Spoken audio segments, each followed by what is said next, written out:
Huwag niyo iwan yung basura, Brad.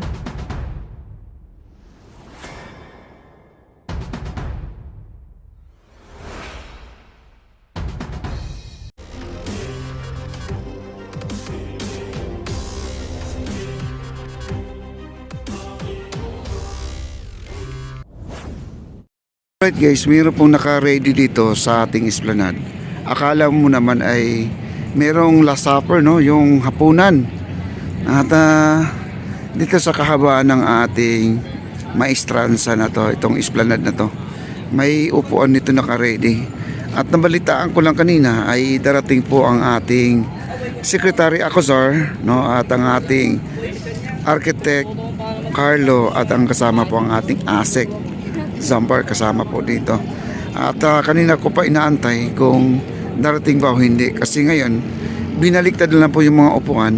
Kasi gusto kong magpahangin ang ating sekretary para masubukan naman niya magtambay dito sa ating maestranza. Siyempre naman kung ikaw naman ay nag-project talaga dito sa mga ganitong napakagandang pasyalan, napakadali na pupuntahan at magiging accessible na po sa tingin at sa paningin ng tao, at yung langhap mo yung hangin, doon mo malalaman kung trending ba at ito po ay talagang pinupuntahan ba talaga ng tao itong ating plaza. Marami po talagang nagtataka dito dahil ang ating plaza ay walang katulad sa ibang bansa.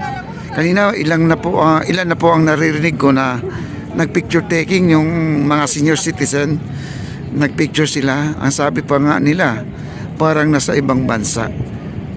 2 beses na ako nakarinig kanina yan dito sa mga namamasyal. Yan, oh, napakaganda. Sarap lang hangin. At saka madali lang siya puntahan, no? Hindi siya hassle na puntahan. Hindi po kayo matatraffic sa pagpunta dito dahil bungad na bungad lang po siya. Kung sakasakali mang ito ay Divisoria, talaga napakahirap puntahan. Ito ay likod lang po siya ng post office, no? Kahilira lang po siya. Ayan, oh, may nagja-jogging, oh, kita nyo. Kahit gabi dito marami nagja-jogging. Malaking bagay po ito guys, dahil yung mga nagja-jogging dito ay safe po sila. Dahil ang daming gwardiya dito. Maraming gwardiya. Yan, paalala ko lang sa mga nagtatapon ng basura, ay itapon naman po natin sa tama.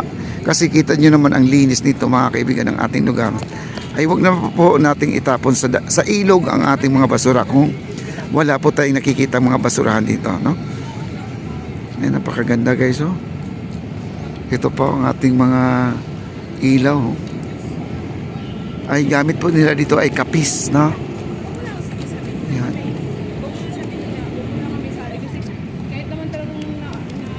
Wow. At lakad-lakad lang po tayo guys. Tayo na po ay palabas. Itong video mahaba pa kasi ang ating lalakarin. Pero kahit pa paano, nakapag-video pa tayo guys. So, ang ganda talaga. Kahit na sabihin mo natin na ay araw-araw tayo nandito, pero iba-iba naman tao ang nakikita natin. Hindi siya nakakasawa tingnan, no? At hanap po tayo na may ma-interview dito guys para naman ay ano, para kung ano yung masasabi nila dito sa ating bagong pasyalan. Ayun, oh, jogging sila, oh. Sobrang jogging nila guys, oh.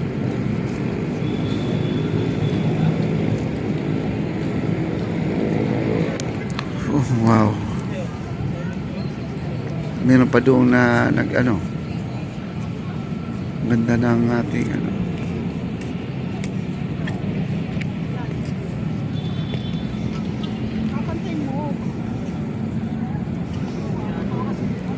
Alam mo, ang daming tao na doon sa dulo. Doon sa dulo sa may Fort Santiago, marami ng tao doon. No, ay talaga itong mga tao na to, no? At mahilig talaga mag-iwan ng mga ano, yung pinag-inuman nila. Grabe. Ayan, oh, may nakita ako dito, ayan, oh. Dumi, oh, ayan, oh.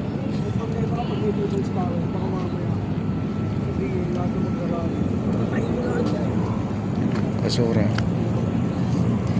Iniiwan lang dito mga basura nila. Ayan. Wala po, ano. Dadamputin po natin yung mga basura. Kasi dito guys, wala pong basurahan.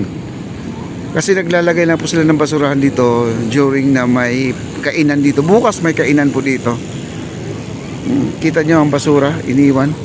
Ayan o. Huwag nyo iwan yung basura, Brad. Ha? Yan o, iniwan dito. Ayan. Sayang. Huwag nyo iwan yung mga baso nyo. Ha? Sayang naman pasyalan na magiging dugyot ulit. Ayan o, tingnan nyo guys o. Ayan o. Tap na lang natin to. Wala talaga ang tao. Pag ganyan talaga, hindi mo maaasahan. Kahit sabihin mo siguro dyan na bawal magtapon ng basura, pero may basura pa rin. Hindi ko na kayang bitbitin yung mga ibang mga naiwang basura dito.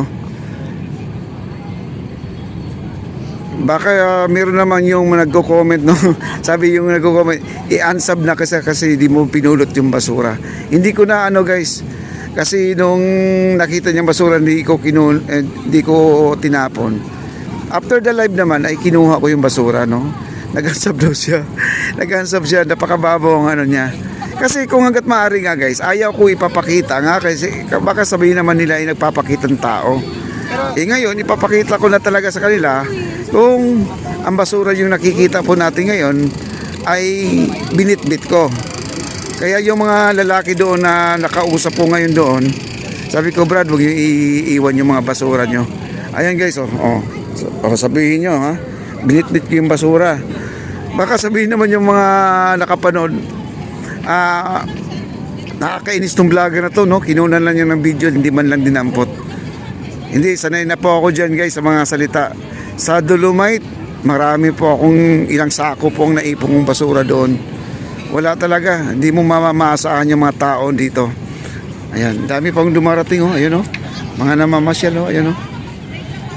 Nakita mo? Dami pang dumarating. Kasi ito talaga ang pasukan guys. Pag nanggagaling po kayo ng Fort Santiago, Intramuros, dito po talaga ang pasukan. Ito. At ito naman po ang ating Plaza Mexico. Sus, grabe, Diyos ko, mga basura, iniiwan lang po dito. Nakapanlumo guys, wala talagang disiplina yung mga tao. Hindi lang kasi natin naaabutan, kung naaabutan natin, pwede pa mapagsabihan, no? Sa totoo lang talaga, walang basurahan ngayon dyan dahil wala namang kainan. Pero hanggat maaari, dapat merong basurahan para kung sakasakali may dala silang pagkain, kasi itong mga pagkain na kinainan nila ay galing sa Phase 1C, doon po binibili ng mga pagkain na yan. Nakapanlumo, no? Nakakainis. Ayun no, basurahan guys, oh, yan no. Ang layo ng basurahan. Kaya kung sila man ay mag-iiwan ng basura, sana po ay mahiya sila. Damputin at maghanap po sila ng basurahan. Ito yung basurahan, no? Ayan. Kaya pinapakita ko na lang sa inyo para naman ay di mainis yung sa viewers. Sabi niya, nakakainis. Ito guys, oh, dinampot ko na, oh. Ayan, malagkit pa yung kamay ko. Ayan, ang basurahan. Malayo, no? Malayo. Madikit-dikit pa. Ayan. Ang ganda ng plaza, tapos dinudumihan. Yan, lahat po mga makakapanood dito, talagang magingit-ngit po talaga kayo sa kapwa natin Pilipino. Ay wala pong disiplina.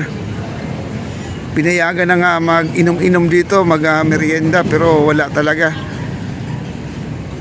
Yung mga nagtatapon ng tama ng basura ay damay po dito sa ating kadugyutan mga kaibigan. Madadamay, no? Ayan.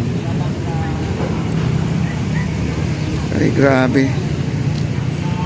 Dapat dito ay dapat meron silang signboard. May signboard naman pero sa labas. Napakalayo po signboard nila. Ayan. Diba? Nakakapang hinayang ng plaza na to pag dinudumihan lang talaga.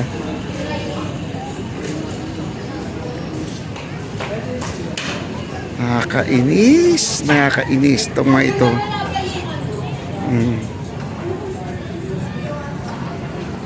Sayang.